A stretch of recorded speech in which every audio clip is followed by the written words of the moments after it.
Tardes a todas y a todos. Esta es la primera actividad de una nueva etapa de la Cátedra Domínguez Ortiz, que no es sino la continuidad de la anterior etapa. Por eso quería yo decir tan solo buenas tardes a las que estáis y a los que estáis aquí, para decir que yo lo que tengo que hacer es continuar en la línea del buen quehacer del profesor Miguel Ángel Telar. Esa es mi idea y es lo que he asumido. Lo ha hecho de modo excelente y me conformo con intentar alcanzar la cota que él le ha dado a la cátedra. Vamos a seguir, por tanto, desarrollando las actividades. Y además se da la circunstancia de que en la primera de las actividades tuvimos la intención de que quien nos acompañara fuera el profesor Manuel González de Molina Navarro, que para él este sitio y esta universidad es estar en su casa. Sin lugar a dudas. Le quiero agradecer que haya venido, él es catedrático de la Universidad Pablo de Olavide, de Sevilla, para hablarnos dentro de un marco general que es el ciclo de la agricultura, el ámbito de la historia, el patrimonio y la cultura, con una conferencia que lleva de título Del pasado al futuro, la agricultura española, la utilidad de la historia. Nada más, no me corresponde a mí sino saludar y muchísimas gracias por venir. Cuando quieras, Miguel.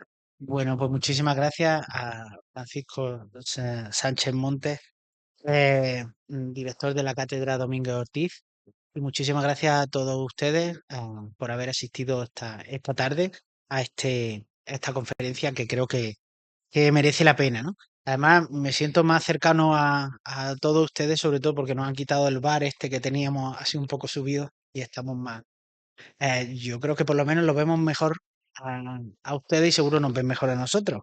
Así que gracias. Bueno, la verdad es que me hizo muchísima ilusión cuando Francisco Sánchez Montes me invitó a presentar este acto, ¿no? Por dos motivos, ¿no? En primer lugar, porque por el aprecio que le tengo a él y en segundo lugar, por el aprecio que le tengo a la Cátedra Domínguez Ortiz y al historiador que lleva su nombre. Entonces, desde luego, muchísimas gracias por haber pensado en mí y darte las gracias también porque hayas pensado que una conferencia de historia contemporánea tenía que abrir tu gestión como director, ¿no? Te lo digo ya en calidad de colega interesado en la historia contemporánea y director del departamento. Y más todavía si esa conferencia está pronunciada por Manuel González de Molina. Se tiene que estar poniendo un poco nervioso, Manolo, porque no le gusta nada los halagos, pero yo creo que es especial tenerlo siempre aquí, ¿no? Porque él fue catedrático de esta universidad y en el año 2001 cuando además yo estaba acabando la carrera, ya pueden calcular mi edad, pues se marchó a la Universidad Pablo Olavide, donde desarrolló una línea muy fructífera relacionada con la agroecología y con la historia ambiental, que es la línea temática que va a desarrollar hoy. Bueno, se doctoró en la Universidad de Granada y al fin y al cabo vuelve a su casa. Él es, pues bueno, director de tesis doctorales de compañeros nuestros del departamento, a veces de manera explícita y a veces en la sombra, porque su obra, las conversaciones con él, pues siempre nos han marcado a los que hemos venido por detrás, ¿no? Al fin y al cabo, una vuelta a casa, así que bienvenido, Manolo. Una cosa que a mí personalmente me preocupa y es que este malestar no está siendo adecuadamente encauzado por las organizaciones sociales y políticas de este país y están dando lugar a unas situaciones, digamos, de la entrada oportunista de determinadas orientaciones políticas de populismo de derechas, por ejemplo, que están intentando manipular este tipo de protestas para evitar y retrasar la transición ecológica que es necesaria. Porque buena parte de la hegemonía de estas movilizaciones está en manos de gente que niega, por ejemplo, los efectos del cambio climático, que es una cosa que a esta altura de la película ya nadie debería de poner en cuestión, ¿no? O niegan efectivamente la inmigración regulada y legal, que lo que provoca es efectivamente inmigración ilegal y escasez de mano de obra. Es decir, curiosamente, que en buena parte contribuye al malestar, esté hegemonizando ese tipo de movilización. Pero no solamente ocurre esto, sino ocurre también que estamos digamos, en un contexto donde la guerra de Ucrania y ahora en Gaza está provocando tensiones inflacionarias con la mayor parte de los recursos, tanto de carácter energético como de materias primas. Hemos padecido una inflación importante que todavía subsiste y sobre todo tenemos digamos, la inquietud de que pueda volver a repuntar, ¿no? Pero quizás el fenómeno que más, digamos, soportamos es el de la sequía.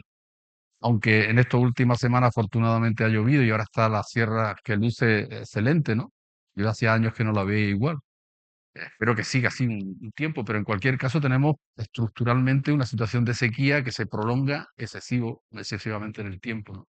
Es decir, tenemos serios problemas que son síntomas de que algo está funcionando muy mal. Es decir, de que el sector agrario está, y la agricultura en general, que tengo que decir que gestiona el 90% del territorio español, está situada ahora mismo en una encrucijada respecto a los problemas que tiene. De hecho, quizás el más grave que tenemos es el de la despoblación. Esto es un gráfico que publicó El País hace ya algún tiempo. Esto, bueno, se mide mal desde mi punto de vista, pues está mal medido, pero muestra, digamos, en un golpe de vista la entidad que tiene la despoblación interior en España, ¿no? Donde efectivamente pues, hay zonas que están prácticamente vacías. Y esto afecta también a Andalucía, aunque aquí aparentemente parece que estamos bien, pero luego si uno mira en detalle, se encuentra con que la despoblación, efectivamente, sobre todo en la zona norte de la corona norte de Andalucía, especialmente en nuestra provincia y en el norte de la provincia de Almería, estamos sufriendo un proceso de despoblamiento bastante importante, porque la población se está desplazando, evidentemente, a las capitales, pero también al litoral, ¿no? Donde hay más oportunidades de trabajo y de empleo, ¿no? Eh, pero además está ocurriendo un fenómeno que, bueno, esto para quien no conozca en mi pueblo, Montefrío, yo aprovecho para hacer propaganda aquí, hay que ir allí a verlo. Pero este es un trabajo que compañeros de aquí y hemos hecho hace ya tiempo, donde lo que se mostraba, porque aquí hay compañeros que han trabajado conmigo en Montefrío, que hemos considerado como una especie de laboratorio para probar muchas cosas, mostraba cómo este es los habitantes del término, perdón, del casco urbano y estos son los que estaban en el campo, ¿no? Y lo que ha ocurrido en un territorio que abarca aproximadamente 24.000 hectáreas, que es lo que tiene Montefrío, es que se ha concentrado la población fundamentalmente en el casco y el campo está completamente despoblado, con el tejido social que antes lo poblaba completamente abandonado. Esto, como veremos, tiene problemas, ¿no? Entonces, claro, aquí surge inmediatamente la pregunta, ¿cuáles son las causas de la despoblación? Y hay quien plantea que esto, en definitiva, es un proceso inevitable que está asociado al desarrollo económico del país, ¿no? Es decir, que está bien, cuanto más diversificado y digamos, mayor es el crecimiento y las actividades urbano-industriales crecen, pues evidentemente la actividad agraria, que es una actividad de poco valor añadido, pues tiene que reducirse, ¿no? Y por tanto, esto está asociado a la falta de oportunidades, la baja calidad de vida y el trabajo poco pesado y atractivo que hay en el campo. Pero bueno, está en digamos, la falta de infraestructuras, de servicios, que si no hay médicos, que si no hay wifi de alta velocidad, que si todo este tipo de cuestiones que hacen aún, evidentemente, empeoran la situación en el campo. Lo que pasa es que yo creo que también que la España vacía, como se le llama, es en realidad una España vaciada por culpa de la dinámica que ha adquirido el sector agrario y las políticas públicas que se han practicado prácticamente sin ningún tipo de duda desde finales de la Segunda Guerra Mundial en adelante. De hecho, yo pienso que las políticas de desarrollo rural que se han practicado en realidad no han pretendido nunca cerrar la brecha entre el campo y la ciudad, ¿no? De hecho, podríamos decir que ese tipo de políticas de desarrollo rural, desde los programas líderes, etcétera, etcétera, han sido políticas paliativas que han intentado en última instancia que los procesos de despoblamiento no sean tan agudos. Pero claro, la pregunta surge, ¿a qué se debe esto? ¿Cuál ha sido la razón que explica todo este proceso de despoblación? Bueno, yo tengo una hipótesis que es la que quiero aquí compartir, ¿no? Y discutir si es posible. Yo creo que la despoblación tiene su principal explicación, evidentemente, en lo que hemos llamado, la llaman desde la sociología rural, la desagrarización del campo. Es decir, el fenómeno es un fenómeno de pérdida de peso de la población agraria en el conjunto del medio rural. Y esto afecta tanto a los pueblos, digamos, a los núcleos urbanos, como al conjunto del territorio, al campo, ¿no?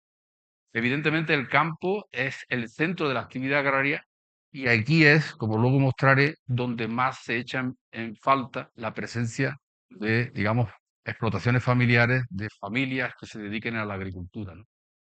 Y de este proceso también beben los pueblos que hay en las periferias de la ciudad, porque esos pueblos de las periferias de las ciudades se han llenado de trabajadores, pero que ya no trabajan en la agricultura ni tampoco en nada que esté relacionado con la agricultura.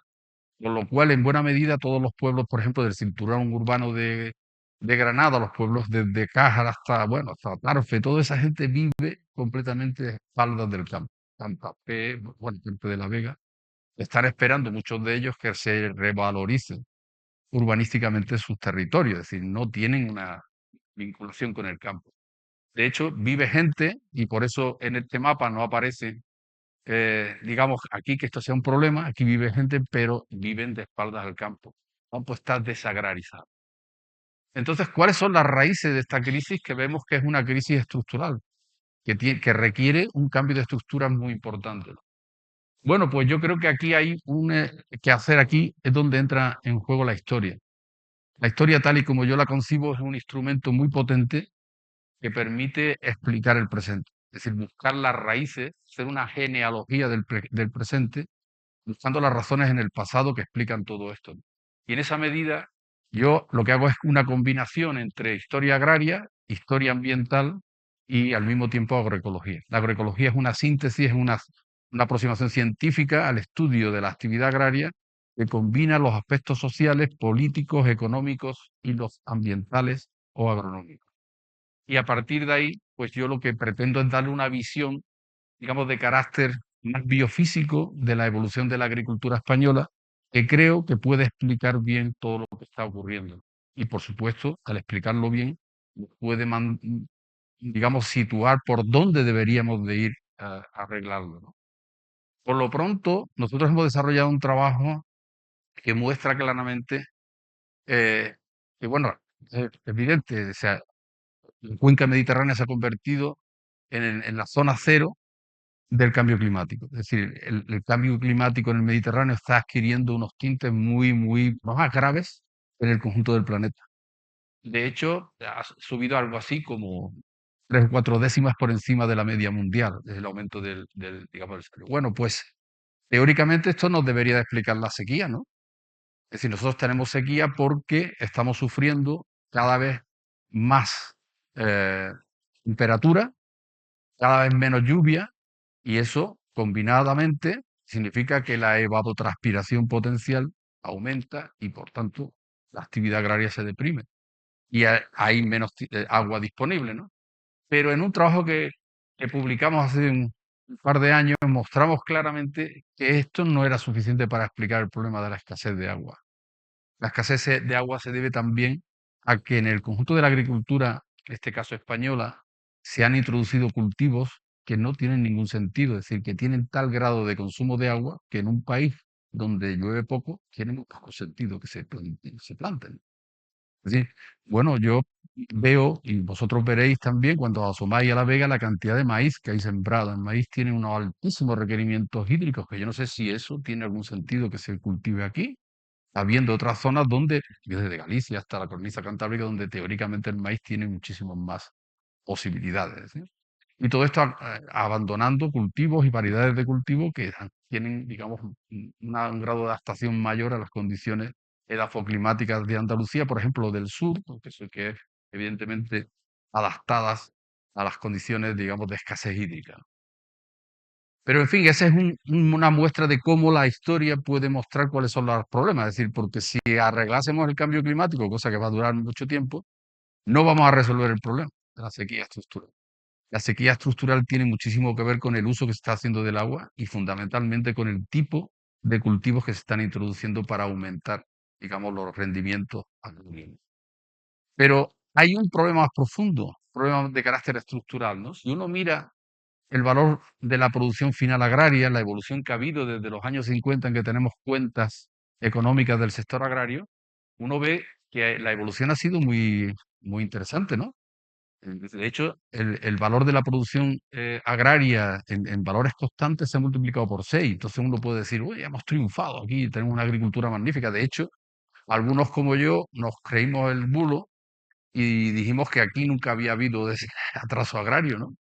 Porque eso que decían del atraso agrario, no se, no se compadecía, sobre todo a partir de los años 60, con los resultados que tenía en términos monetarios. Pero claro, esto tiene truco, ¿no? Si uno mira en profundidad lo que ha ocurrido, pues se encuentra con que los precios que han percibido o que perciben los agricultores desde mediados de los años 50 han tenido un comportamiento decreciente. Esto, digamos, lo que muestra es los precios que perciben los agricultores deflastados convenientemente, es decir, descontado el IPC, y esto lo que muestra es el comportamiento de los precios que perciben en relación a los precios que pagan. Es decir, que también cada vez los agricultores han pagado precios, digamos, muy superiores en términos relativos a los que perciben por digamos, sus productos, ¿no? Al mismo tiempo, la agricultura se ha insertado dentro de unas cadenas alimentarias que son largas, de tal manera que, como habréis visto, hay una gran diferencia entre lo que se paga al agricultor y a la agricultora y lo que luego pagamos en el supermercado. Y esto se dice, bueno, es que esto es un problema de especulación, ¿no? Se dedican a especular, sí, no cabe duda, hay mucha gente que especula y sobre todo la gran distribución. Pero la razón fundamental es que, fijaros, 1, 2, 3, 4, 5, 6, 7 y 8 está en la cadena de la hortaliza, la cadena de valor de la producción de hortalizas. Es decir, hasta 8 procesos económicos distintos que se han incorporado. A esto le llamamos canales largos de comercialización, donde buena parte de esto no debería tener ningún sentido si nosotros, por ejemplo, comiésemos productos hortícolas de la Vega, que además son de altísima calidad. Pero lo que comemos no es de la Vega. La Vega la tenemos medio abandonada. Comemos hortalizas que vienen de invernadero de Almería, sabe Dios de cuándo, de dónde, bueno, del norte de Marruecos, sabe Dios, digamos, que han pasado por un montón y han transcurrido un montón de kilómetros, han, digamos, andado, bueno, andado no andan, pero han sido transportados en una gran cantidad de distancia de uno a otro, ¿no? Y claro, todos esos procesos encarecen.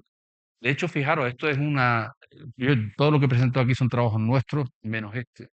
Esto es un trabajo de la tesis doctoral de una compañera de la Universidad de Barcelona, de Noelia Parayoa, que habla con las tablas input-output, digamos, ha establecido la relación que tiene el sector agrario con el resto del valor añadido bruto digamos, de los alimentos, de la alimentación. Y lo que esto muestra claramente es que todo lo que está relacionado con la distribución ha ido ganando protagonismo en el precio final, ¿no? Es decir, un porcentaje ya superior al 50% se lo queda a todos los procesos de distribución. La industria también ha aumentado su participación y evidentemente quien ha perdido participación en el precio final, el valor final ha sido los agricultores. Pero aquí esto se ve más claramente. Mira, esto es en términos de euros corrientes, el comportamiento del valor de la producción final agraria, es decir, del valor de la producción agraria, del valor de los insumos que se tienen que emplear para obtener esa producción. Y digamos, esta curva de carácter verde es la renta agraria, es decir, lo que le queda a los agricultores. Y uno puede pensar, visto así, que está bien, ¿no? No ha sido un comportamiento tan grave, pero si uno deflacta esa serie, porque estos son valores corrientes, si los pone en valores constantes, que es la manera en que debe de hacer, el resultado es contrario, es decir, sigue habiendo un incremento muy importante del valor de la producción agraria, que es la misma que teníamos aquí, ¿eh? Pero el problema es que, digamos, ese comportamiento es sospechosamente similar al que han tenido el valor de los insumos internos. Es decir, lo que pagan los agricultores por producir. Es decir, y esto estoy hablando de gasoil, de fitosanitarios, de fertilizantes, de semillas, etcétera, etcétera. Claro, eso significa que la renta real que perciben los agricultores desde comienzos de los años 60 no ha dejado de caer. Dicho en otros términos, la actividad agraria ha dejado de ser rentable desde hace mucho tiempo. Es decir, y esta es la razón. Pero esto además, peor todavía. Mira, esta gráfica muestra, porque este no es un fenómeno solamente de España, sino del conjunto de la Unión Europea, esta es el valor del salario medio de cada uno de los países que están aquí contemplados de la Unión Europea. Esto en verde es la renta agraria que percibe cada uno de ellos. Y esto en azul es el suplemento que significa la política agraria común. Pues bien, sumando la renta agraria con el valor es decir, las subvenciones de la PAC, no se llega en ningún caso solo en estos dos, y es Checoslovaquia y en uno de los países bálticos, no se llega en absoluto al valor medio de los salarios. Pero es que además, mira, esto es una estadística que publica el Instituto Nacional que mide el gasto medio de las familias. Y podemos reconstruir ese gasto medio desde los años de finales de los años 50, ¿no? La evolución del gasto medio de las familias se ha triplicado, mientras que la renta agraria ha disminuido en un 40%. Es decir, pues eso está claro, si ya no solamente es un problema de falta de rentabilidad, sino que la vida se ha encarecido. Entonces las posibilidades de alcanzar esto son bastante remotas. ¿Qué es lo que ha hecho una parte importante del sector agrario? Pues incrementar la productividad. ¿Cómo se incrementa la productividad? ¿Cómo se pueden reducir, digamos, los gastos? Pues fundamentalmente mediante la mecanización y la utilización de medios químicos para, por ejemplo, sustituir la escarda o herbicidas y establecer, bueno, pues evidentemente máquinas a todo tipo todo trapo que eliminen la mano de obra. Y de hecho esto es lo que ha ocurrido. Mira, este es el comportamiento de los activos en la agricultura y de los ocupados, y de los 4,5 millones que había a comienzos de los años 60, estamos por debajo, cerca de los 700.000 nada más, trabajadores en la agricultura. Es decir, la caída ha sido pronunciada. ¿Dónde se ha destruido más empleo? Las explotaciones familiares. Es decir, al contrario, las explotaciones de trabajo asalariado han crecido. Es decir, lo que ha ocurrido es que las explotaciones familiares se han destruido fundamentalmente. Aquí se ve más claramente. Esto es una cosa que no se debería hacer, pero bueno, yo me he permitido el lujo, y es eh, mezclar las encuestas de estructura de explotaciones agrarias con los censos agrarios. No tienen la misma metodología y no son del todo comparables, pero muestran una tendencia clara, y es que la tendencia del número de explotaciones desde los años que se hace censo a principios de los 60 hasta la actualidad ha sido clarísimamente decreciente, y digamos en coherencia con esto que hemos visto aquí, ¿no? Y al mismo tiempo, pues ha crecido el tamaño medio de la explotación. Claro, el abandono hace que otros se encarguen de la tierra, ¿no? Y crezcan. Entre los años 60 y la actualidad, en torno a las 2/3 de las explotaciones han desaparecido. Entre 1987 y 2016, donde se hacen las primeras encuestas de estructuras de explotaciones, y la actualidad, ha desaparecido prácticamente la mitad de las explotaciones. Y la superficie media ha crecido en un 69%.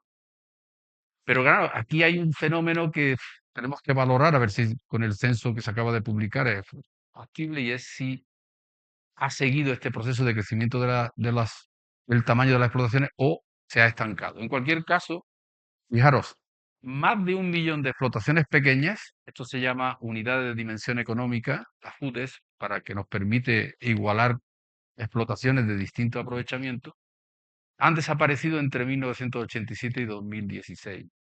Las de tamaño medio han aumentado en un 46%, y las de gran tamaño se han multiplicado por 6. Esto es lo que ha ocurrido, ¿no? Pero es que al mismo tiempo tenemos un severo problema de relevo generacional. La edad media de agricultores y agricultoras supera con mucho los 60 años. Mucha gente incluso sigue, pese a haberse jubilado, y no aparece en las estadísticas, aunque aparecen los hijos, pero quien está todavía al frente son muchas veces agricultores. El problema es que nadie quiere trabajar en una actividad que no es rentable, y en consecuencia huye del campo, se van del campo, claro, porque no es una alternativa, evidentemente. Entonces todo esto está provocando un fenómeno que no sabíamos que estaba ocurriendo, por lo menos para mí ha sido sorpresivo, y es un cambio de modelo de agricultura. Mira, esto es el trabajo familiar y esto es el trabajo asalariado, ¿no? Pues al comienzo de la serie, en los años, creo que esto es a comienzos del siglo XX, la agricultura familiar se representaba prácticamente el 80% de la actividad agraria del país. Es decir, era una agricultura basada en la explotación familiar. El trabajo asalariado representaba un porcentaje relativamente escaso. En la actualidad, esto está llevado hasta 2017, en la actualidad, es decir, en 2023, ya el trabajo asalariado es superior a la explotación y al trabajo familiar. Y si veis aquí esta línea verde es el porcentaje que el trabajo inmigrante tiene en el trabajo asalariado. Es decir, que ha crecido y está creciendo de una forma espectacular. Ya el 25% del trabajo asalariado está en manos de inmigrantes. Yo no sé, bueno, aquí se contabilizan solo los inmigrantes legales, porque hay muchísimo trabajo ilegal en el campo, desgraciadamente, que no está contabilizado en esto. Claro, esto es lo que ha conseguido, es este comportamiento de la remuneración de los asalariados por cada unidad de trabajo anual, que es la forma de medir esto. Y es que efectivamente, con este tipo de remuneración de los salarios, los únicos que están dispuestos a trabajar en el campo son claramente los inmigrantes. Y esta es, digamos, un poco la circunstancia. Estamos ahora mismo en una situación donde vamos hacia un cambio de modelo. Ahora incidiré en esto porque me parece muy, muy peligroso. Esto es un resumen de cómo está la situación. Fijaros que es apabullante. En términos reales, los precios percibidos por los agricultores han caído un 70% desde 1956.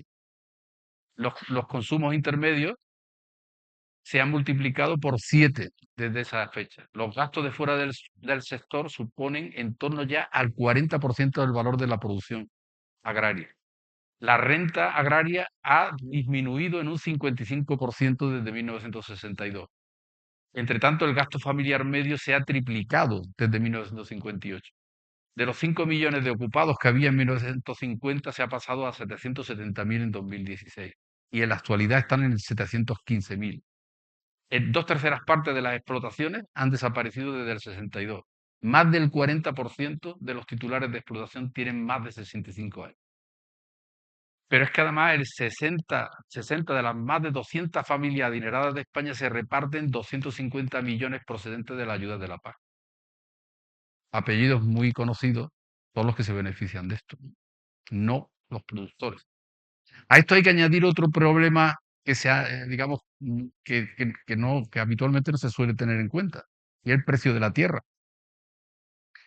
Tradicionalmente el precio de la tierra tenía que ver con las expectativas de rentabilidad que tenía, ¿no? Y en consecuencia, uno más o menos, una cuestión muy simple, que los economistas han planteado siempre, digamos que el precio de la tierra era aproximadamente la capitalización en términos de tipos de interés que tendría, digamos, la rentabilidad que daba en la explotación, traducida o capitalizada en, digamos, el precio final de la tierra. Bueno, pues eso ya no tiene nada que ver. La tierra tiene un valor como valor refugio porque los tipos de interés, incluso las oscilaciones de los mercados, han llevado y llevan de hace tiempo a digamos, la gente que tiene dinero, ya sea bancos, fondos de inversión, etcétera, etcétera, los ha llevado al sector agrario. De hecho, lo que hay aquí es unas estadísticas que creo que no sé si lo apaga, no. Produce el Ministerio de Agricultura, donde lo que se monitorea es el precio digamos, de la tierra, ¿no? Entonces, el precio de la tierra ahora mismo medio, digamos, en 2020 era de 10.124 euros la hectárea, ¿no? En términos medios, que ya es, digamos, de olivar de riego muchísimo más alto, si es evidentemente de ganadería extensiva más bajo, pero en cualquier caso, lo que demuestra esto es que la tierra se ha convertido en una barrera de entrada muy potente para aquellos agricultores que quieren ampliar su explotación porque lo que tienen no les da la rentabilidad suficiente. Es una barrera de entrada. Es decir, es muy difícil. Nadie, además, da créditos a fondo perdido para la adquisición de tierra. Entonces, ¿qué es lo que ha pasado? Pues que en la práctica lo que ha ocurrido ha sido una integración vertical del sector agrario en el sistema agroalimentario de una forma subordinada y con unos precios, digamos, o con una remuneración muy escasa. La agricultura se ha convertido en un vasto mercado para la industria de insumos y la industria agroalimentaria, que percibe materia prima muy barata. Y la PAC, tal y como se ha aplicado aquí, podríamos pensarla que es una subvención encubierta, digamos, a las empresas que se dedican a la gran distribución y a la agroalimentación, digamos, para que el sector agrario les promocione materias primas a precios muy baratos, que pueda sostener los precios justamente a través de las ayudas. Pero es que además las ayudas no han cumplido su función porque desde que apareció la PAC se ha venido repitiendo la misma historia. En el caso español, la ayuda de la PAC, o sea, el 20% de los titulares de fincas acaparan el 80% de las ayudas de la PAC y viceversa. Es decir, con lo cual, pues si esto en principio era una ayuda para sostener la renta, no ha tenido efectos que esperábamos que tuviera, sino todo lo contrario, ¿no? Claro, esta modernización de la agricultura, que en principio ha multiplicado por 6 el valor monetario, que parece que hemos hecho, digamos, hemos creado la modernidad industrial en el campo, se ha hecho en base a una inyección brutal de energía, con las consecuencias que tiene, ¿no? Pero esa inyección brutal de energía, evidentemente, hay que pagarla. Y hay que pagarla en términos de insumos que deprimen la renta. De hecho, lo que esto ha provocado ha sido que los sistemas de, digamos, manejo tradicional de la tierra han sido desarticulados. Los mecanismos de compensación, por ejemplo, para el mantenimiento de la biodiversidad, para reposición de la fertilidad, para el cultivo de agua, para un montón de cuestiones que mantenían en buenas condiciones ambientales los agroecosistemas, todo eso ha sido sustituido por insumos externos. No tengo tiempo de explicar aquí, pero lo que nosotros llamamos los internal loops, es decir, los circuitos internos que mantienen en buenas condiciones de salud los agroecosistemas, han sido desarticulados para ser sustituidos por insumos que desempeñen las mismas tareas. Por ejemplo, voy a poner nada más que un ejemplo. La diversidad es la mejor manera de controlar las plagas y las enfermedades. Evidentemente, la disminución de la diversidad por intento de especializar los cultivos y de promocionar el monocultivo, que es lo que da más rendimiento en los mercados, al disminuir la biodiversidad ha aumentado las plagas y las enfermedades y eso ha obligado a la utilización creciente de fitosanitarios, de insecticidas, herbicidas, etcétera, etcétera, ¿no? Y claro, eso todo tiene su origen fundamentalmente en el petróleo, ya sea porque se utilice como combustible o ya sea porque en su fabricación se han tenido que utilizar combustibles fósiles. Pero es que además España está experimentando una cosa que me llama la atención y es un proceso que llamamos nosotros de ganaderización, o dicho de otra manera, de subordinación de toda la producción para proporcionar alimento a una cabaña ganadera desproporcionada, que ha aumentado por 3 su peso vivo y que en su composición interna lo que más ha crecido ha sido aquellos eh, tipos de ganado que llamamos monogástricos que utilizan granos que compiten con la alimentación humana. Es decir, nuestra ganadería tradicional se comía aquello que nosotros no somos capaces de comer, a pastos fundamentalmente, hierba, pero ahora se comen es maíz y soja, es decir, compiten y eso ocupa tierra. Y de hecho nosotros nos hemos convertido en importadores netos de grandes cantidades de biomasa que traemos de otros países. De hecho, esto es lo que muestra, en términos, digamos, de historia ambiental, metabólico, el desacoplamiento que ha habido entre la producción y el consumo en España. Es decir, ya cada vez más nuestro consumo alimentario no está respaldado por nuestro territorio.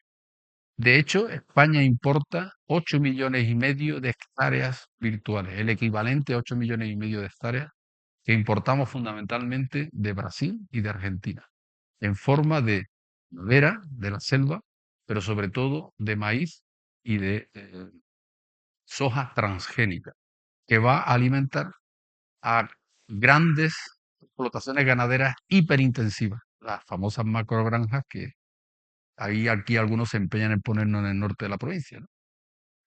Y esto está provocando un incremento muy importante de las gases de efecto invernadero.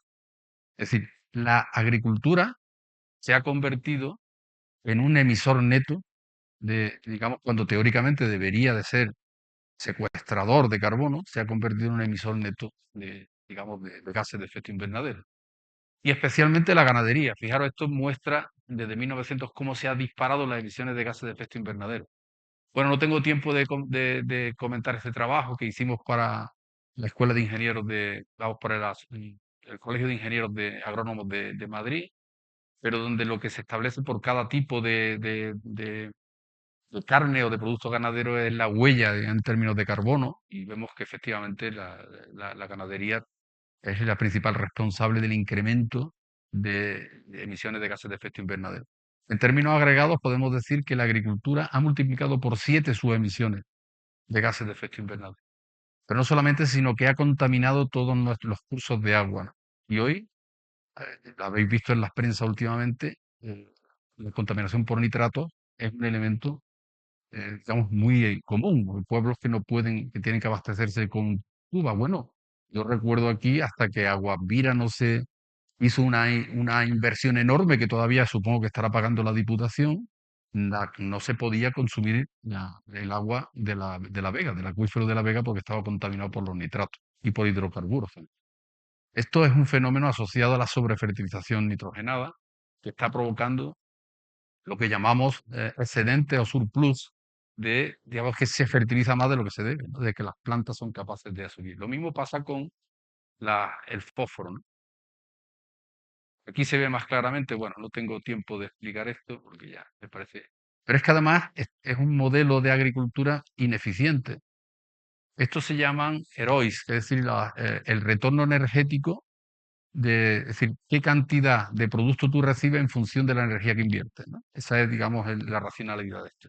Y lo que muestra, cuando se hace en un sentido histórico, es que si antes se obtenían 18 unidades de energía por cada una invertida, en la actualidad obtenemos 1,2, es decir, prácticamente neutral. Es decir, la ineficiencia es brutal, ¿no? Claro, todo esto está provocando, y ya voy terminando, para mí problemas muy serios. Esto es también un artículo que publicamos el año pasado, donde, asociado justamente a estas pérdidas de rentabilidad de la actividad agraria, vemos que se ha producido una serie de fenómenos que van a tener efectos sobre la prestación de servicios ecosistémicos, que es muy importante. Por ejemplo, la mayor parte de los secanos del país están abandonados y también los terrenos de pasto. El grado de utilización de los pastos en España no llega al 5% de su potencial, ¿m? Porque es más fácil importar esas cantidades de maíz y de soja transgénica. Luego, hay una fuerte reducción de la ganadería extensiva, y esto es una destrucción sistemática de la ganadería extensiva. Hay una fuerte reducción del número de explotaciones y de concentración de estas, especialmente de las apícolas. Las explotaciones apícolas son fundamentales para la polinización de los cultivos. Y este es un problema muy preocupante. Hay, desde el punto de vista del balance de carbono, como he explicado antes, las emisiones siguen creciendo, están desbocadas, nadie las controla, ¿no? Por otro lado, los incendios forestales, cuando uno ve cómo se contabilizan el número de incendios, piensa que está estabilizado, pero si uno tiene en cuenta los grandes incendios, estos se han disparado y la incidencia de los grandes incendios se ha multiplicado. ¿Por qué? Porque no hay nadie quien lo cuide en los montes, ¿no? Evidentemente.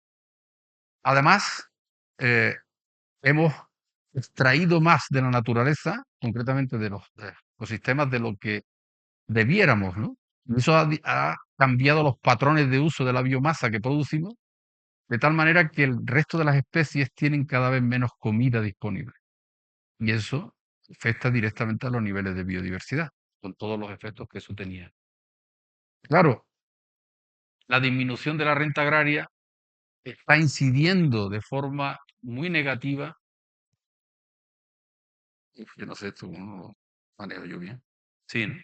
La prestación de servicios ecosistémicos. Por ejemplo, la caída de renta reduce la inversión en agricultores para mantener en buen estado, digamos, sus fincas, ¿no? A todos los niveles, toda la infraestructura de sus explotaciones. La destrucción de empleo, especialmente de empleo familiar, está expulsando de la agricultura justamente a las ayudas familiares, que son las que colaboran en la realización de trabajos de mantenimiento de las explotaciones, que son, en buena medida, tipos de trabajos que no son remunerados por el mercado, ¿eh? Claro, la salida de gente que no tiene, digamos, posibilidad de quedarse en el sector agrario hace que muchos de los agricultores pierdan interés por mantener en buenas condiciones sus fincas, porque finalmente saben que nadie las va a utilizar cuando se vayan. Es decir, y esa idea de trasvase intergeneracional y mantener en buenas condiciones las explotaciones, pues ya no tiene prácticamente, eh, digamos, interés, ¿no?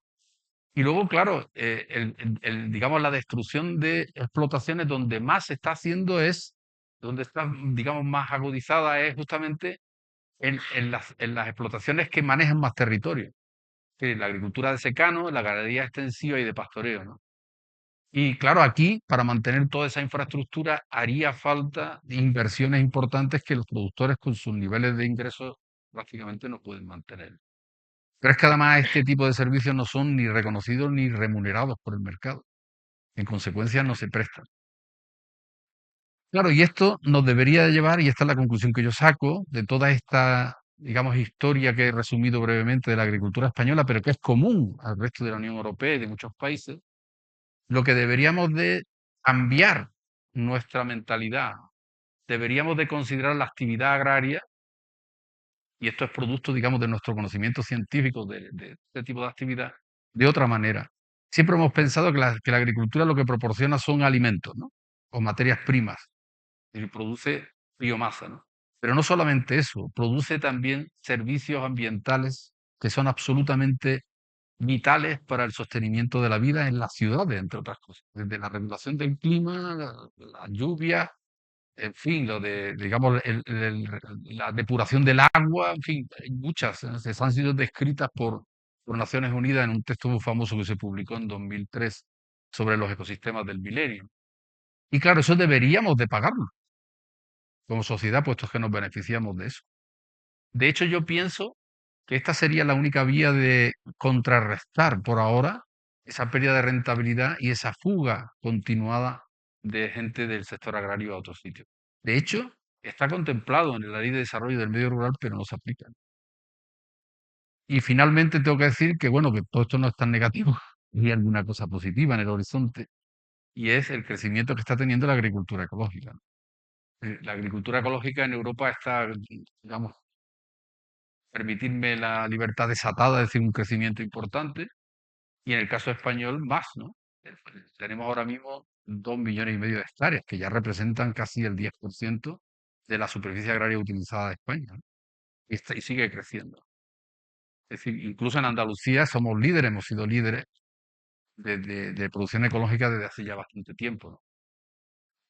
En fin, lo que yo quería contar y lo que aparece es que efectivamente el proceso de despoblación es producto del proceso de desagrarización y en consecuencia, a su vez, es producto de la falta de rentabilidad de la actividad agraria.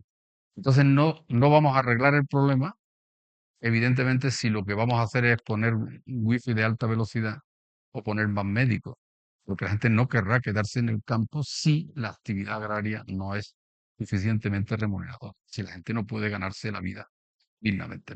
Y esto es lo que muestra la historia. La historia, creo que proporciona en este momento de, digamos, de zozobra del sector agrario, explicaciones muy convincentes de cuáles son el origen de los problemas, ¿no? Y esto te permite saber, por ejemplo, que la transición ecológica que se está planteando es absolutamente inevitable, que tal y como se está haciendo la transición perjudica a los productores, obviamente, y que es necesaria una intervención seria digamos, de los poderes públicos para intentar incentivar y ayudar y acompañar a agricultores y agricultoras en esa transición hacia un modelo que tiene que ser necesariamente sostenible. Y con eso yo creo que es suficiente. Gracias. Bueno, muchísimas gracias, tan preocupante como absolutamente demoledor. Injusto. Es habitual que establezcamos siquiera un pequeño diálogo para aquellas personas que quieran intervenir, al menos preguntar algo que puedan cuestionar a quien nos acompaña. De modo que si alguien quiere intervenir, Soy hijo de agricultor y me gusta la agricultura igual que la medicina. Eh, no solo en la materia el hombre se desarrolla, se estimula. Perder sí que a todos nos cuesta, pero no solo en la materia, sino en el tiempo y en la afición se desarrolla. Eso debería de tener un pago que lo tiene, pero tienes que haber nacido en esa situación, si no es imposible, a no ser que el campo empiece a gustarte. Es una profesión linda porque lo que no valoramos muchas veces es que da mucha libertad al ser humano, muchísima libertad y mucha valoración de lo eterno, de la idea de la vida. Y ahí totalmente de acuerdo. Me parece que El comentario lo suscribo, o sea,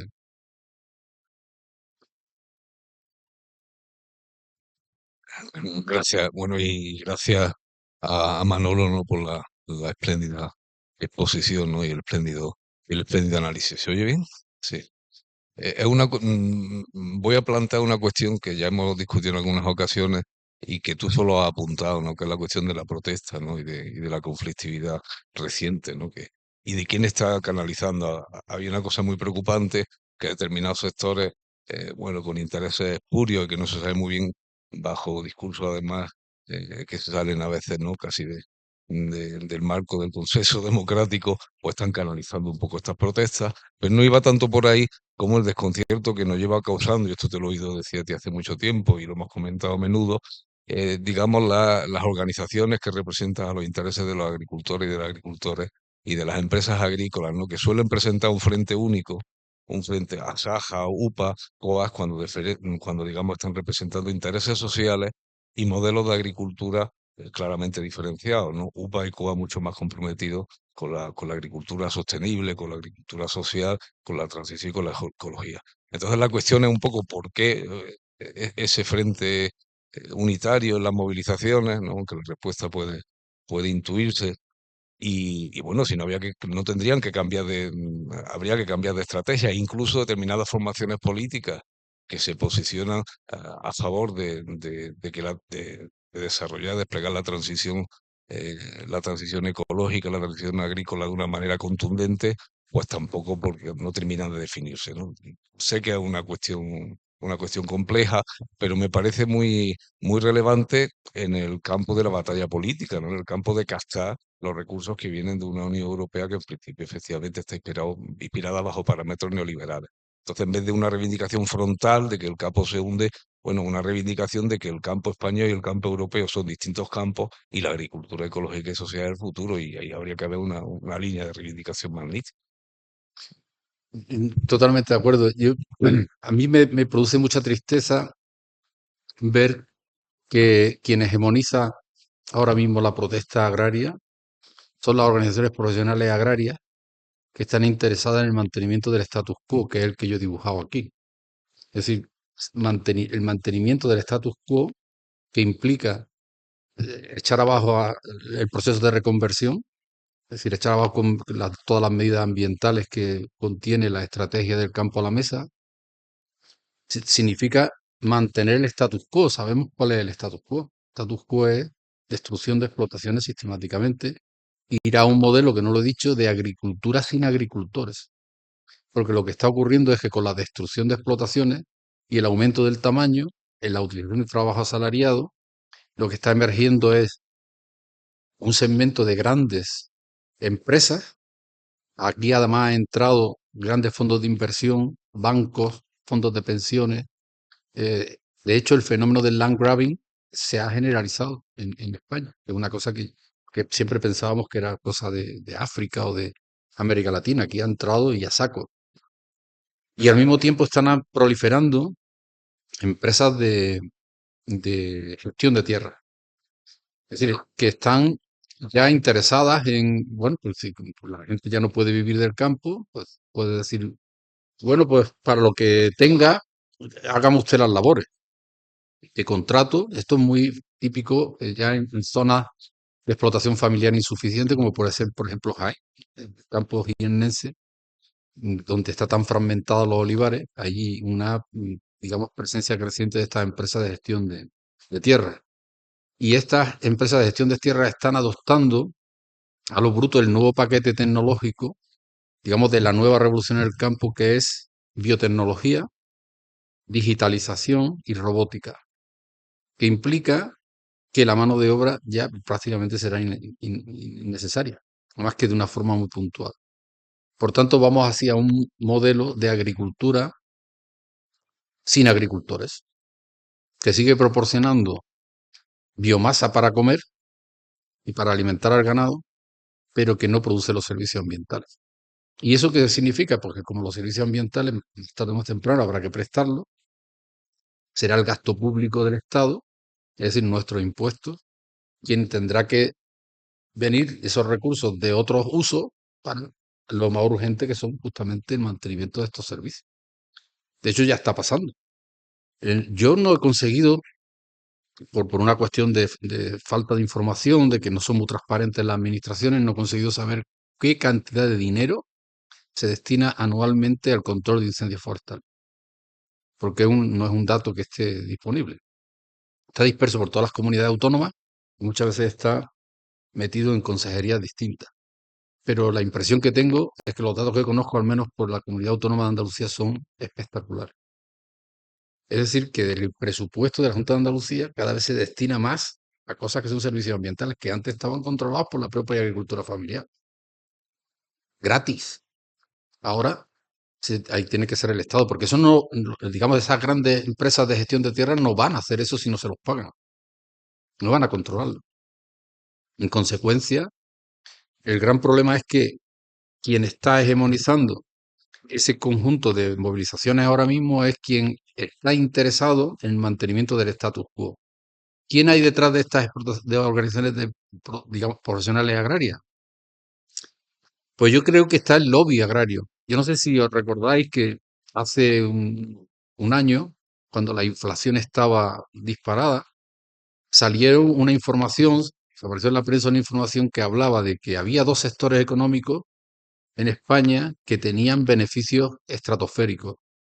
Es decir, eso que se llaman los beneficios caídos del cielo, ¿no? Una era la banca y el sector energético, estaban asociados, y el otro era el sector agroalimentario.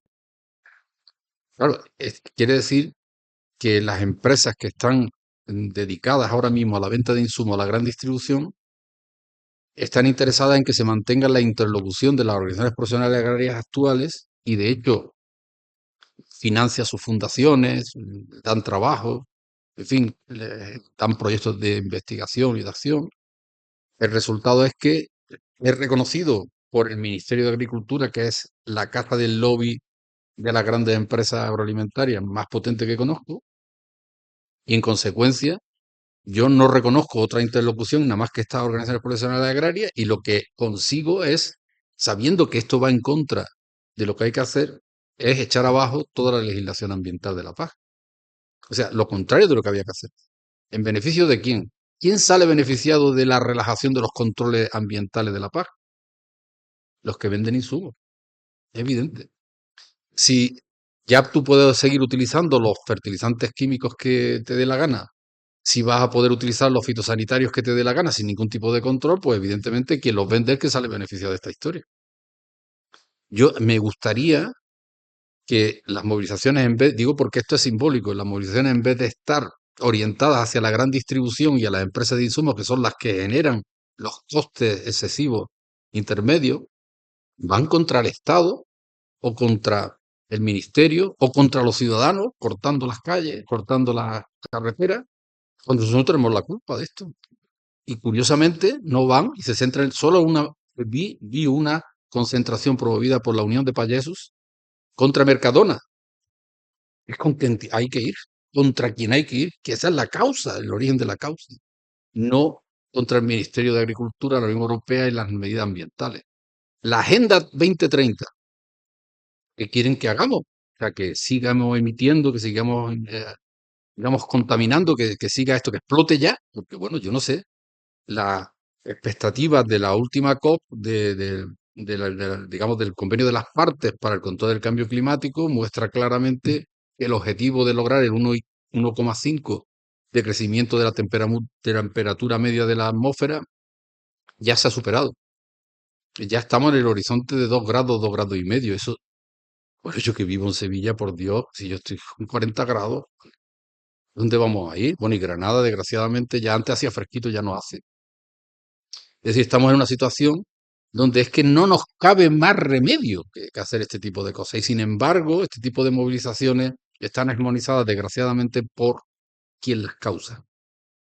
Y claro, la pregunta surge, ¿y dónde están los buenos? Los buenos están mirando al techo. Bueno, este sería magnífico, mirar. Pero la gente está en otra cosa. O sea, las organizaciones que son conscientes de esta película no les interesa. Entonces, claro, la única movilización que hay es la existente, el malestar se tiene que expresar. Y de camino, pues llegaron 4 que están interesados digamos, de la parte más de populismo de la extrema derecha, movilizan y se llevan, digamos, el gato al agua, ¿no? Que si la casa, que si, también por torpeza de las cosas que están haciendo, ¿no? Que si el lobo, que si el otro, y no se van al fondo del problema. El fondo de los problemas es la falta de rentabilidad. Ese es el meollo de la cuestión. O eso se ataja y, digamos, se intenta resolver, se dan las ayudas de una forma más equitativa, más remuneradora, se invierte en la transición ecológica acompañando a los productores, se remuneran los servicios que se prestan para que se presten con garantía, o entonces esto no tiene solución. Esa es mi, perdonar el rollo. Gracias. A ver, normalmente en la época contemporánea se explica el desarrollo demográfico brutal del 19 por la introducción de mejoras agrarias que aumentan la producción agraria y posteriormente, a partir de los años 50-60, con la Revolución Verde, el aumento exponencial de la producción que ha señalado, pues se justifica en muchos casos diciendo que es una forma de quitar el hambre en el mundo. Hambre del mundo que, como vemos, por otro lado, no desaparece, ¿no? En cuanto hay un conflicto bélico o por otras situaciones. Con este modelo que tú propones de la agroecología, ¿sería posible alimentar a toda la población mundial? Sí. Bueno, primero hay una cosa que hay que decir. Hay, digamos, el cálculo per cápita de la producción mundial de alimentos desde hace ya tiempo, pero vamos, oscila, pero más o menos está en torno a las 5.000 kilocalorías per cápita. Es decir, hay un excedente. No hay falta de producción a escala mundial. Lo que hay es un reparto pésimo. ¿Por qué? Porque prácticamente el 40% se destina a la alimentación animal. Otro porcentaje se destina a valorización energética. De tal manera que progresivamente está disminuyendo la cantidad de alimentos con destino a, digamos, a la alimentación humana. Y eso tiene un efecto demoledor porque significa que la población crece, la demanda crece y la oferta disminuye. Consecuentemente hay tensiones inflacionarias. Sube el precio de los alimentos. Esta es una tendencia sostenida desde el comienzo de este siglo. Y cuando se produce, lo que ocurre es que hay países que no pueden comprar, no pueden acceder a eso. Y llegan a unos precios, digamos, los cereales básicos llegan a unos precios que prácticamente hacen inviable. Entonces, si uno mira con cuidado las estadísticas de FAO, que hace todo lo posible por ocultarlo, el número de hambrientos no ha dejado de crecer desde los años 90. Ahora mismo estamos en el horizonte de 850 millones de hambrientos. Nunca ha habido más hambrientos que ahora. Entonces, ¿dónde está esta revolución verde que tanto nos ha quitado el hambre? No ha quitado el hambre. Absoluto. La ha incrementado. El hambre la ha incrementado. De hecho, nosotros en ese trabajo publicamos un libro en el Ministerio de Agricultura, que es la historia de la agricultura española en perspectiva ambiental, donde mostramos claramente que en realidad la agricultura moderna no ha significado un incremento sustancial de los rendimientos por unidad de superficie, que decían que bueno, que la agricultura moderna es más eficiente que la tradicional, ¿no es verdad? Si lo que se ha incrementado ha sido un modesto 25%, no se ha multiplicado por 6, como decían los valores monetarios. Lo que ha ocurrido es que se ha tomado la parte más comercial de toda la biomasa que sea, es decir, los granos, para entendernos. Es decir, antes, por ejemplo, se diseñaban plantas, por ejemplo, de trigo, para alimentar no solamente a los individuos, sino para alimentar también al ganado, que permitía luego fertilizar, es decir, un ciclo cerrado, digamos, permitía fertilizar y dar trabajo, es decir, prestación de una serie de servicios que tenía el ganado y que estaba integrado perfectamente en la agricultura. El tipo de trigos que se producen ahora son trigos muy bajitos que no tienen paja. Entonces, la mayor parte de su capacidad fotosintética se ha colocado en el grano. Entonces, evidentemente se producen más granos. Pero claro, eso ha ocurrido porque ya no tiene paja. Entonces tú tienes que suplementar con otras cosas a la alimentación animal. Entonces, ¿qué pasa? Que lo tienes que traer de fuera. Es decir, que es una filfa, esto es mentira. Es decir, de hecho, nosotros hicimos un experimento de campo, una cosa que llamamos historia experimental, y es que reprodujimos las formas de manejo de las fincas en el siglo XVIII y XIX, y hicimos 3 experimentos en 3 cortijos distintos de Andalucía, reproduciendo un poco las rotaciones tradicionales del tercio, de año y B y de Una fue aquí en la Zubia, otra fue en Ronda y otra fue en la Campiña de Sevilla, utilizando variedades tradicionales que se usaban en el siglo XIX, tres de trigo duro y tres de trigo blando, y las comparamos con las variedades modernas. ¿Y cuál fue nuestra sorpresa? Que vimos que eran más productivas las tradicionales, en términos de productividad primaria neta, es decir, de la cantidad de biomasa producida. Pero claro, había, digamos, tallos concretamente de un trigo que se llama rubio, que eran más altos que yo, tenían una cantidad enorme de paja. Claro, eso era básico para la alimentación animal. Es decir, que esa comparación que históricamente se ha hecho entre la agricultura tradicional y la moderna, como si fuera una agricultura ineficiente, es radicalmente falso. Eso es una historia que nos han vendido. No es verdad. No es verdad. Lo que había sido un cambio de la funcionalidad. Por ejemplo, un compañero nuestro, Juan Infante, que ahora está aquí en la Universidad de Granada, que antes estaba con nosotros, aquí en el Departamento de Historia Económica, hizo un trabajo, su tesis era sobre el olivar. Él mostró claramente que lo que ha cambiado no es que el olivar sea más productivo, es que ha cambiado en la funcionalidad del olivar. Tradicionalmente el olivar servía para producir aceite, un tipo de aceite que servía para la iluminación en las casas. Servía como leña, ¿no? Claro, básicamente los residuos de poda. El aceite, evidentemente, servía para alimentación, pero los residuos del aceite servían, bueno, la revolución industrial británica está, digamos, las máquinas, el Mule Jenny, está engrasada con aceite de Andalucía. Es decir, se producía carne, se producía leche de ganadería ovina que entraba dentro que pastoreaba las cubiertas vegetales y ramoneaba. Es decir, había muchos productos, era un uso múltiple digamos, del árbol y del olivar, ¿no? Ahora el olivar solo sirve para producir aceituna para aceite, exclusivamente. Entonces, claro, se ha hecho más productivo porque toda la capacidad de fotosíntesis que tiene ese olivar se ha concentrado en el fruto, mientras que antes estaba diversificado porque las criaturas tenían que comer y calentarse y, digamos, necesitaban muchas cosas diversas, ¿no? Entonces, esto es una de las cosas que hemos aprendido justamente en la historia agraria, desde esa perspectiva ambiental, es que no podemos comparar la agricultura tradicional con la moderna, porque no es comparable. Esta ha sido una historia que nos han vendido para promocionar la agricultura industrial, que en última instancia la ha vendido quien ha hecho negocio vendiendo insumos, pero ya está. Es decir, porque además si se analiza en términos de insumos, la agricultura tradicional era autosuficiente y esta no. Esta no es autosuficiente, es altamente dependiente de energía externa. La otra era una agricultura solar que vivía en ciclos cerrados, en un circuito de lo que se llama hoy la economía circular, eso que se han inventado, pero que ya se practicaba de siempre, digamos en ciclo cerrado y autónomamente sin necesidad de ningún tipo de insumo externo. Y ahora, pues, una agricultura que teóricamente es muy avanzada, pero todo con insumos externos, con tecnologías que son muy costosas, evidentemente, y que implican, pues, necesariamente la subordinación de esos productores a la industria. Esa es la cuestión, eso es lo que pasa. Sí, buenas tardes.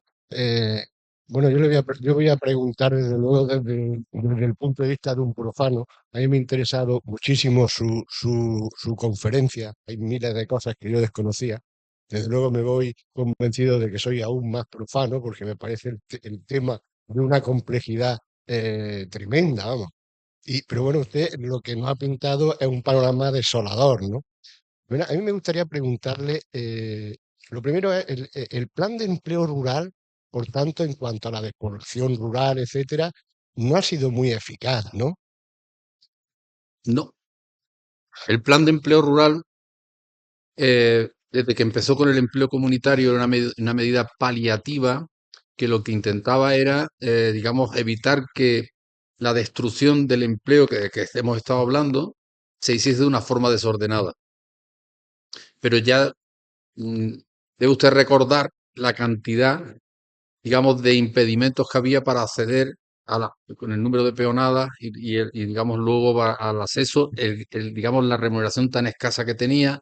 En fin, eso no ha, digamos, nunca fue una medida que realmente tuviese incidencia, era exclusivamente una medida de pacificación social, para evitar que zonas donde había una enorme bolsa de jornaleros, digamos, hubiera una conflictividad social. Basta con recordar cuándo surge el empleo rural.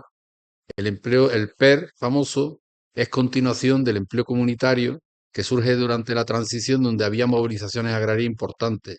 Y más concretamente en Andalucía, donde se origina un movimiento muy interesante sobre reforma agraria, que va desde el comienzo de los años 80 hasta el 85, en que ya se implanta la ley de reforma agraria de la Junta de Andalucía, que bueno, que es una ley fallida completamente, pues, ni revirtió nada, ni nada. Pedregales fue lo único que repartió, ¿no? Pero claro, el empleo comunitario no ha sido nada más que una medida paliativa, que no ha tenido ningún efecto. Muy bien, muchas gracias. Otra pregunta que yo quería hacerle a usted. eh, eh, los que vemos esto desde fuera, sin estar muy metidos, lo que vemos es la ayuda del PAC. No ya es quien la reciba, sea un gran terrateniente, un pequeño agricultor, ¿no? Es que tenemos la sensación de que muchas de ellas no revierten en la empresa agrícola, sino que a lo mejor revierte, pues yo qué sé, en el apartamento de Fuengirola, ¿no? U otras cosas que ciertamente no son eficaces, vamos, no son de utilidad para la explotación agraria. ¿Qué opina usted? Claro, pero es que esto es producto de algo que estaba diciendo aquí. Si la actividad agraria no es rentable, evidentemente todo ese tipo de ayudas, que además se reparten muy mal en gente que no vive de esto, pues evidentemente no tienen eficacia, ¿no? De hecho, las ayudas de la política agraria común deberían de ser ayudas de renta directa, no por superficie, sino digamos, a los agricultores y agricultoras que demostraran, digamos, y eso se puede hacer fácilmente, que demostraran que la ocupación principal que tienen es la agricultura y que una parte de sus beneficios se reinvierten digamos, en la propia explotación. Pero claro, si tú percibes el 80, digamos, si el 80% que se lleva del 20% que se lleva el 80% de las ayudas son fundamentalmente entidades bancarias, grandes patrimonios, es decir, el Duque de Alba, que por ejemplo es el gran perceptor de ayudas de la política agraria común por su enorme cantidad de patrimonio rústico, pues evidentemente eso no lo va a invertir en mantener todos sus palacios y sus cosas. ¿No? Es decir, por eso está mal. Hubo un intento de hace algún tiempo de condicionar las ayudas, primero al cumplimiento de determinados requisitos, eso sería lo lógico, para que el dinero público se hace a cambio de algo, ¿no? Eh, y por otro lado, que beneficiara fundamentalmente a los pequeños.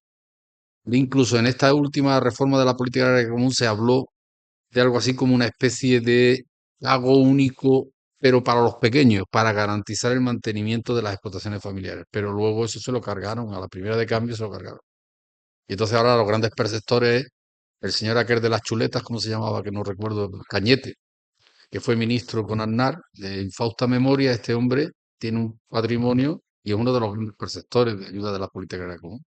Pues esto fue uno de los que haciendo lobby se cargó, justamente cuando era ministro de Agricultura, las posibilidades de condicionar por el tamaño la percepción de las ayudas. ¿Qué pasa? Que ahora hay una limitación máxima de 300.000 euros. A partir de 300.000 euros de eso ya no se percibe más. Pero ¿qué hace? Que se fragmentan las fincas en distintas sociedades para llegar al máximo, con lo cual esto no hay tampoco ningún interés por controlar. Y este es el problema. Buenas tardes. Lo primero, muchas gracias por su charla, me ha encantado. Y Gracias. lo segundo, ha hablado un poco también de las posibles soluciones que puede tener esto, pero por sintetizar un poco, más que nada, porque yo, por ejemplo, algunos de los problemas ya los sabía y yo ahora voy a gente de fuera, a mis padres, a mis amigos, y le cuento todo esto y no le interesa. Y lo segundo que me preguntan es, vale, ¿y cuáles son las soluciones? Entonces, si pudiera usted ponerse en el caso de el mundo ideal, que fuera usted una persona cuya decisión se vaya a llevar a rajatabla. Si me pudiera dar uno, dos o tres grandes soluciones también para saber su pensamiento de qué prioridad tendría. Sí, sí. Muchas gracias. De hecho, ojalá, ¿no? Si yo tuviera posibilidad. De hecho, cuando la tuve no me dejaron. O sea que, bueno, yo creo que sí que hay una alternativa y es la agroecología, es decir, un planteamiento agroecológico que significa agricultura ecológica, pero hecha con un sentido digamos, volviendo a reconstruir las bases con tecnologías actuales, pero reconstruyendo las bases tradicionales del funcionamiento de los agroecosistemas. En ciclo cerrado, autosuficiente, sin insumos externos, cuidando de los servicios ambientales. Eso se puede hacer incrementando los niveles o manteniendo los niveles de producción. Es decir, no hay ninguno, que esta es la pregunta que luego no te he contestado, Miguel Ángel, de si la agroecología o la agricultura ecológica pueden alimentar el mundo. Sí, y desobradamente, ¿no? Porque tienen además una ventaja, y es que una parte muy importante de las tierras productivas en el planeta están degradadas, o bien por erosión, por contaminación, por salinización, bueno, por muchas razones. De hecho, la producción mundial de alimentos lleva tiempo ralentizándose, es decir, con tasas de crecimiento cada vez más pequeñas, ¿no? Entonces, todo eso requiere que haya un proceso de regeneración de los suelos. Por ejemplo, los contenidos de materia orgánica de nuestros suelos en Andalucía son pobrísimos, paupérrimos, ¿no? Y esto es producto de la utilización sistemática de fertilizantes químicos. Entonces, para recuperar, por eso cuando tú te reconviertes de la producción convencional a la ecológica, hay una caída brutal de los rendimientos. Y entonces esto parece que dicen, es que hasta uno puede alimentar al mundo. Claro, hasta que no se recupere de nuevo el suelo por los niveles adecuados de materia orgánica, pues no se recuperan los rendimientos, ¿no? En condiciones, digamos, óptimas, la producción agroecológica produce mucho más que la convencional, por razones que antes he explicado en parte, ¿no? Claro, pero antes hay un periodo de transición. Ese periodo de transición tiene que ser acompañado y adecuadamente protegido por las instituciones públicas para que se pueda dar. 25 años, 20, 25 años. De hecho, fíjate, las ayudas de reconversión de la producción agrícola, ecológica, perdón, eh, están protegidas por las llamadas ayudas, pagos agroambientales, de la producción ecológica, y lo que contemplan es un periodo de compensación, están concebidas como un periodo de compensación o un periodo o mejor dicho, a ver si lo digo bien, como la compensación de un periodo de reconversión que dura 3 años. Evidentemente 3 años no arreglan nada. Pero es que además la inversión que hay que hacer, por ejemplo, en abonados de fondo para recuperar los niveles de materia orgánica es enorme. ¿Y eso quién lo hace? Entonces, claro, el tema es que tenemos las soluciones, pero hace falta la voluntad de hacerlo. Y eso desde el punto de vista de la producción. Desde el punto de vista de la producción no hay técnicamente problemas para hacerlo. El problema es que hay que tener recursos y ponerlos, ¿no? Y luego, desde el punto de vista de la distribución, aquí hay otro problema. Y este sí que es un problema serio, que es que la cadena alimentaria está controlada por las grandes empresas de distribución que imponen los precios.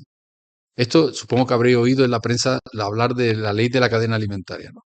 La ley de la cadena alimentaria teóricamente debería de reequilibrar digamos, el precio y el valor a lo largo de la cadena de tal manera que todos los operadores tuviesen una remuneración digna para sus trabajos. Pero esto no es verdad. Quien se lleva la parte del león es la gran distribución. Entonces, claro, significa que, y además, hemos visto, no sé si lo he mostrado aquí, que para que hagáis una idea, la agricultura es responsable del 20% del consumo de energía, digamos, que se da en el sector agrario. El 80% restante es todo el resto de la cadena. Entonces, claro, eso hay que reducirlo. ¿Cómo? Con canales cortos, digamos, con más productos de proximidad. Lo que yo decía antes de por qué no comemos otra vez lechuga de la Vega, bueno, yo ya tengo una edad y yo comía de chico lechuga de la Vega. Ahora, ¿quién come lechuga de la Vega? ¿Se produce lechuga en la Vega? En algunos huertos, porque vamos. Es decir, lo mismo tomate, lo mismo lo que sea. Nosotros tenemos una suerte enorme de tener agua y una tierra excelente si no se la cargan los constructores y los alcaldes que se dedican a hacer polígonos industriales que nadie ocupa, y otros que quieren hacer autovías, pues, de diestro y siniestro aunque no pase nadie. En fin, pero si conseguimos salvar nuestro patrimonio, pues ahí evidentemente tenemos la base para un modelo alternativo, digamos, de producción y consumo en régimen de cercanía. Y es que lo que yo recuerdo cuando yo llegué a Granada desde mi pueblo, los años 60, finales de los 60, primeros 70, era que la mayor parte de los alimentos venían de La Vega y la gente venía, digamos, al mercado, que entonces estaba en el Camino de Ronda, y venía y traía sus productos y la gente, las tiendas lo compraban y nosotros no lo comíamos. Eso tenía un gasto energético reducidísimo. Ahora la mayor parte de las cosas las traemos de fuera, por la hiperespecialización, ¿no? E incluso nos permitimos el lujo algunos de comer cosas que están fuera de temporada, ¿no? Hay ahora la costumbre de que llega la Navidad y la gente come cerezas, pero ¿de dónde tienen que venir las cerezas para que uno pueda comer cerezas en Navidad? ¿Y cuál es esa necesidad de comer cerezas en Navidad? ¿Por qué? Claro, que la gente haga lo que quiera, pero quiero decir que eso debería estar penalizado, porque eso tiene costes ambientales muy fuertes. Es decir, que traer esas cerezas de Sudáfrica o de Chile, incluso de Australia, tiene un coste enorme energético. No lo podemos permitir. O al menos que el que quiera comprarlo pague los miles de euros que vale eso realmente. ¿Mm? Y consecuentemente también que comerse una lechuga de la Vega tenga incentivo, un precio, digamos, digno, ¿no?